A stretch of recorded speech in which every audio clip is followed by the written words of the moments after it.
Hey, what's up guys, my name is Jaspreet Rathore and today let's talk about what's on my daily driver, that is the Mi A1. Now the launcher that I use on my device is the Nova launcher because we all know it's one of the most powerful Android launchers you'll find on the internet. The app I use for picking up my wallpapers is this app called Backdrops. The wallpapers are pretty good and you should give this app a try. The next app is the lens distortion application that helps you to spice up your images really easily with all those good looking distortions and lens flares. The app is pretty clean and easy to use too. The app that I recently started liking is the SoundCloud app. It has a huge variety of songs from all the languages, the user interface is good and the songs are streamed in the highest quality. The next app is the one that you can use to edit your audio files on the go. The name is Lexis Audio Editor and it helps you in editing your audio on your Android without any problem. I personally use this application a lot and trust me, it's like the Audacity of Android. The application that I use to edit my images is the Snapseed app. It has a huge variety of tools and filters to edit your images on the go and can really help in making some great looking images. The next app is the Ladki Patane Ke Tareeke app, which I'm currently using to prepare myself for the Valentine's Day. Just kidding guys, there were a lot more Android applications that I couldn't mention due to the lack of time. But anyways, thanks a lot Shreyas for having me in this collab and hopefully we'll see you guys on my channel too.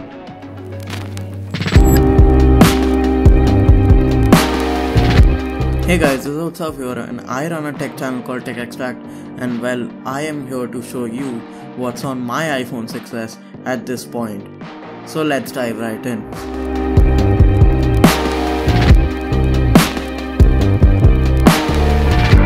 So I have 3 pages full of apps and games. On the first page I have essentials like Newscam, which is a panel camera app, YouTube, WhatsApp, Apple Music, etc. and Square ready for adding the white background to any photo. So on the second page I have rather interesting stuff like LumaFusion, which by the way is the best video editing app on any mobile platform. I have Shotlight, which is basically a manual camera app again, iTalk for recording audio, AdSense for getting them money, and lens distortion for light leaks. Splasher is an unsplash client and I get my wallpapers from this app. I have WeTransfer for sending files quickly. On the last page I have Apple support, Focal Mark for Instagram tags, Any.do as the reminder app, and Document 6, which is a pretty nifty app for viewing documents and stuff. InShots for news, Fonto for adding text, Fire TV for controlling my Fire Stick, and Speed Test and Subcount, which are pretty self-explanatory. Then Club Factory for shopping and Savan, which is my backup music player. Well, on a secluded page, I do have this amazing app called Tinder.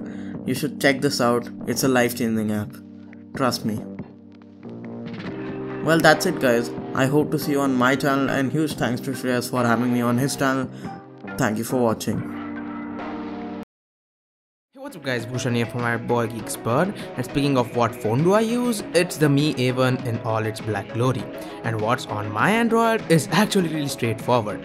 I'm rocking the stock launcher with some nifty app grouping. So all the apps that I use on daily basis are located on the home screen itself because convenience, you see.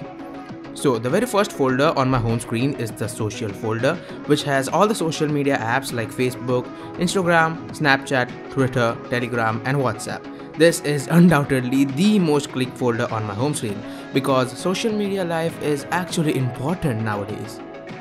Moving on, we have the YouTube folder, which has all the YouTube stuff, that is the YouTube app itself, and the YouTube Studio for all those YouTube analytic things. Now on the very middle of the lovely grouping I have the Steam app to satisfy all my gaming needs. I know it looks a bit off with my setup, but I don't mind it anyways. Next up is the editing folder, which has my all-time favorite photo editing apps, that is Lightroom, Snapseed, PixArt, and lastly a very new addition to my collection, that is Lens Distortion. This is one of the best photo editing app which is launched for Android.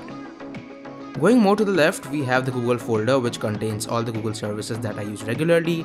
That includes Gmail, Google Drive, Google Photos, Google Keep, and Play Store. The very last folder is, as the name says, miscellaneous, a folder for all my miscellaneous app that I don't use that frequently but I use it occasionally, which includes Alexa, Yeelight, KineMaster, and so on. So at the very bottom of the phone there is the usual affairs that consists of the phone app, the messaging app, 7 for all my music needs, Google Chrome, and lastly the stock camera app. And that's pretty much it for my part. Now of course I do have more apps on my phone, but I just don't use them that often. Lastly, a huge thanks to Shreyas for having me be a part of this video. It was a great pleasure working with you, buddy. Thanks for watching, catch you later. Alright, so when it comes to what's on my daily driver, I'd first start with the home screen, where I have the most famous and most used apps of all time. Let's not go deep into that for a change. I use Alarmy to force myself into waking up at say 5 in the morning. And I don't play a lot of games, but I do play Critical Ops if I have all the time in the world to just chill and do whatever I like. I mean seriously, this is my favorite multiplayer FPS game on Android. I use Anchor for occasionally listening to some extremely valuable podcasts and SoundCloud for music while doing maths. Apart from this, I do have some learning apps like Udacity and edX, and QuizUp is my trivia game of choice. Anyways guys, that's been it for us in this collaboration. Hope you guys liked it. Make sure to share this out if it helped. Thank you for watching. It's been me, Shreyas, and I'll talk to you guys in the next one.